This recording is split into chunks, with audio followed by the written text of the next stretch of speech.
नमस्कार, मैं हरबंश नागोके और मेरे साथ एक महान शख्सियत हैं जय भारत मंच के राष्ट्रीय संरक्षक मान्यवर गिरीश जयाल जी। सर नमस्कार। नमस्कार। प्रणाम। प्रणाम। दर्शकों, कोशिश तो मान्यवर ये थी कि आज इस वैसाखी के पावन अवसर पर बहुत सी बातें की जाए। देश की क्या स्थिति और विशेष जम्मू कश्मीर में जो हालात बने हैं उससे आपके मुखार बिंदु से बहुत सी चीज़ें हम ज्ञान प्राप्त करें, मगर दुर्भाग्य ये हुआ जिस तरीके से दक्षिण कश्मीर में आज कल एक शख्स को बलिदानी जम्वाल जी को बनाया गया। जो कुछ संगठन वहाँ रहते थे उनमें से ये एक ऐसी राजपूत बिरादरी के सदस्य थे जिन्होंने पूरा कश्मीर को थाम के रखा था। इनके बलिदानी होने से बैसाखी हम नहीं मना सके, जेएल की मीडिया नहीं मना सका, युवा राजपूत सभा के प्रधान जो एक विशेष तौर पर आपके साथ आज का दिन बहुत बड़ा मनाना था, नहीं मना पाए। दुख की बात है। पुनः अपना दायित्व निभाते हुए आपका स्वागत करते हुए जानना चाहूँगा कि जो घटना दक्षिण कश्मीर में हुई है, चंद एक जो राजपूत फैमिली रहती थी जिन पर बड़ा अभिमान था, उनमें से एक बलिदानी हो गए हैं। इस संबंध में आपके सबसे पहले तो मैं आपके सब दर्शकों का अभिनंदन करूंगा और सतीश जम्वाल जी का जो बलिदान कश्मीर में हुआ है वो खाली नहीं जाएगा, वो जाया नहीं जाएगा। पहले भी जम्मू कश्मीर को नियंत्रित करता था और ठीक रास्ता पर चलाता था।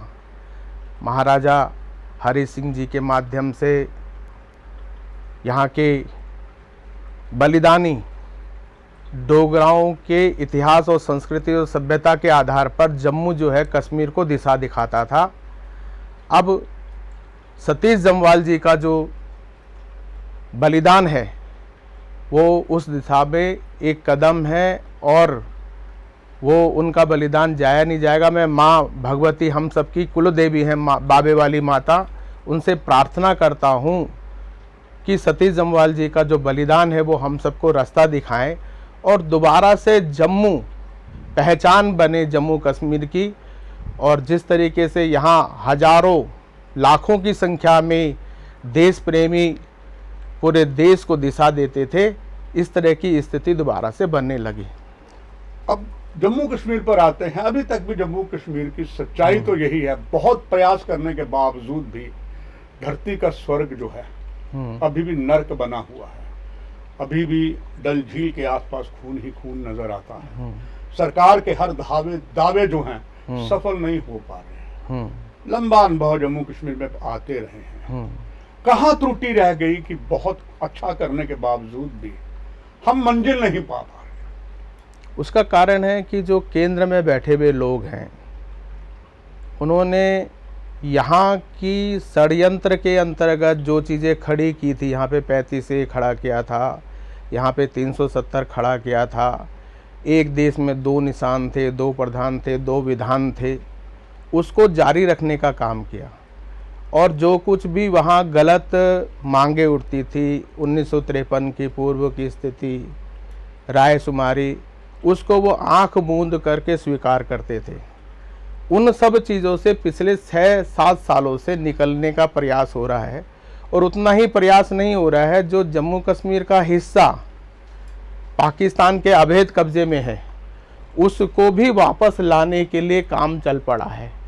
हम सबको दुआ भी करनी है और दवा भी करनी है कि वो जल्दी से जल्दी काम हो जाए और पाकिस्तान के कब्जे वाला अवैध जम्मू कश्मीर जो है वो वापस भारत का हिस्सा बने और उन सब लोगों को उनका हक भी मिले। वो ज़मीन ही नहीं है हिंदुस्तान की, सिर्फ वहाँ के निवासी भी हिंदुस्तानी हैं और एक मोहताज मुल्क के मोहताज वो लोग हो रखे हैं। कहीं ना कहीं पाकिस्तान, अब कल ही एक कटोरा आया था, मान के को बता रहे थे कि पाकिस्तानियों से सीखो कि कहाँ से कटोरा मिलता है। तो एक इस तरह की अलग अलग तरह की चीज़ें हमारे को ध्यान में आ रही हैं।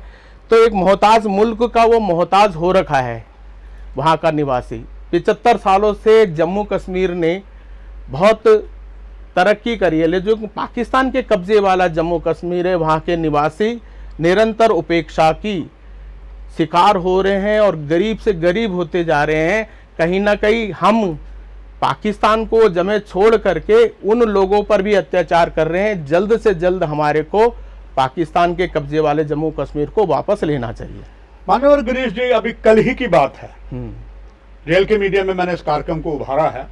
गुलाम कश्मीर की एक महिला जिसके साथ 5 दुराचारियों ने सामूहिक बलात्कार किया, 7 साल हो गए इंसाफ पाने के लिए गुहार करें, नहीं मिली। अब उसने एक पत्र लिखा है आदरणीय प्रधानमंत्री नरेंद्र भाई मोदी को कि मुझे बचाओ। कोशिश करेंगे अंतर्राष्ट्रीय स्तर पर उसे बचाने की।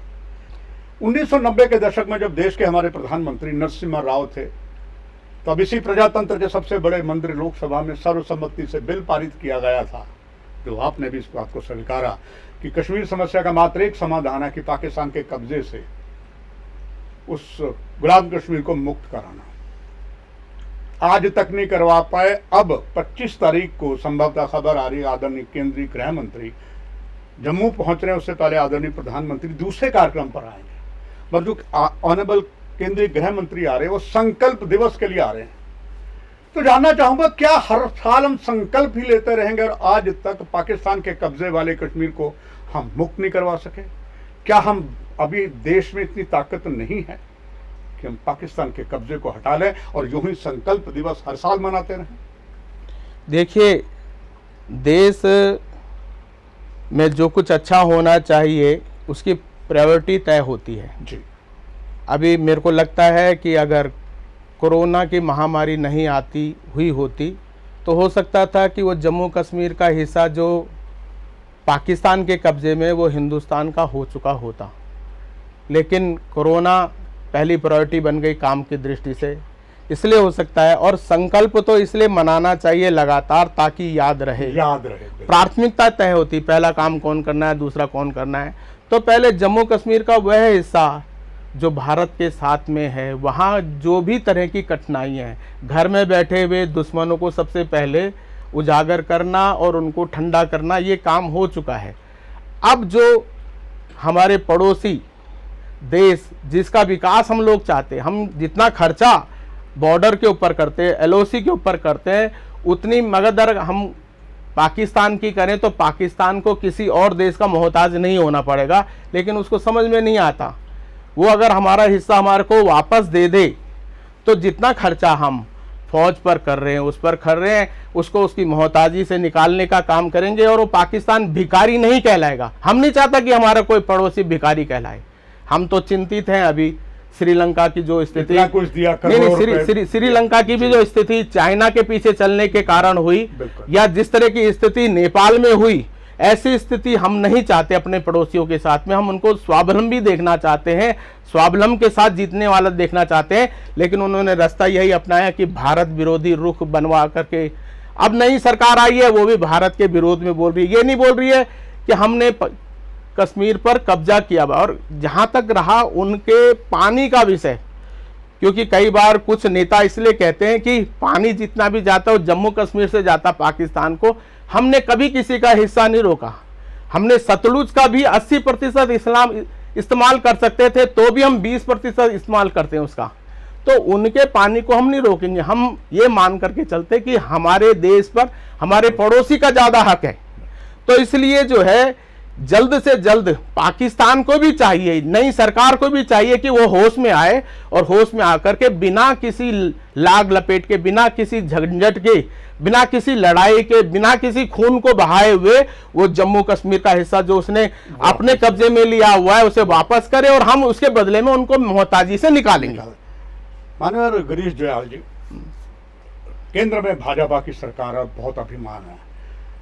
हमारे उपराज्यपाल ने कहा था कि जम्मू मंदिरों का शहर नहीं रहा, ये एक विकास का शहर हो गया। निस्संदेह हमारा जो all India institute medical science बनने जा रहा है, एक पहचान भारत को देगा, जो एक नया आयाम पूरे विश्व में देगा कि एक छत के नीचे जहां आयुर्वेदा, यूनानी सब कुछ है और इसको चलाने वाले भी सन ऑफ द सॉइल हैं डॉक्टर शक्ति गुप्ता। बावजूद इसके जम्मू में किसी भी राजनीतिक दल का यहाँ का निवासी है बहुत संशय में है, आक्रोश में है कि वो कहता था संभवतः 370 पहले ठीक था, चूंकि यहाँ बाहर राज्यों के आए, शराब पर कब्जा कर लिया, लैंड पे कब्जा कर लिया, सब जगह माफिया कर गया। जम्मू का निवासी पिसता जा रहा है। भाजपा वाले नेता यहाँ बोलते नहीं है, चूंकि उन्हें अपनी कुर्सी का डर है। ऐसे में जम्मू का नागरिक जाए तो जाए कहाँ?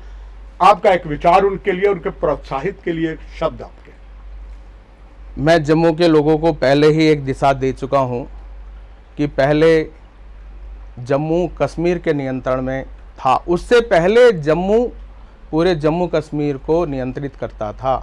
हम अपनी एकता को, अपनी शक्ति को ऐसा बढ़ाएं, अपनी समझ को ऐसा बढ़ाएं कि हम लोग बन सके तमसो मा ज्योतिर्गमया। हम जो है अंधकार से जम्मू कश्मीर को उजाले की ओर ले जाने वाले हम बने, तब हमारे पीछे सब लोग चलने शुरू होंगे। हम जो जम्मू में मृत्यु हो रही है, उस मृत्यु से अमृतता की ओर जम्मू कश्मीर के निवासियों को ले जाने वाले जम्मू के लोग बने, डोगरे बने, खंड मीठे लोग डोगरे और दिशा देने वाले लोग भी बन जाएं वो, तो इन सब समस्याओं का हल हो जाएगा। आज जम्मू का व्यक्ति सिर्फ जो है अपने चीज़ों की तरफ देख रहा है। उनको हम बताने की आवश्यकता है कि कश्मीरी पंडितों के पास आपसे ज़्यादा संपत्ति थी कश्मीर के अंदर, लेकिन आज वो आने के बाद में, एक ज़माने में आने के बाद में खड्ड में जाकर के बसे, कई सांपों के द्वारा उनको काटने की। अगर हमारी धरती हमारे पास में है, हमारा स्वाभिमान हमारे पास में, ये जो धरती है, ये धरती राम की धरती है। बाहुलोचन और जम्मूलोचन बहुत बाद में आकर के इसको बसाया, जिनके प्रभाव के कारण से यहाँ अहिंसा थी, बकरी और शेर इकट्ठा पानी पीते थे, वो प्रभाव था जामवंत जी की साधना स्थली के कारण से। ये वो स्थान है जहां पर काकभूषणी जी को गरुड़ जी को काकभूषणी जी ने राम कथा सुनाई थी। ये वो स्थान है अमरनाथ की गुफा में जहां भगवान शिव ने पार्वती माता को राम कथा सुनाई थी। और ये राम कथा के हिसाब से चलने वाला, और माता वैष्णो देवी जो भगवान राम को पति रूप में प्राप्त करना चाहती थी, और कल की अवतार में भगवान उनको स्वीकार करेंगे, उनको अंगीकार करेंगे माता वैष्णो देवी को, उसकी सेना के रूप में डोग रख सकती है। कलयुग में जो बदलाव लाएंगे, कलयुग में जो बदलाव लाएंगे, वो सब डोगरा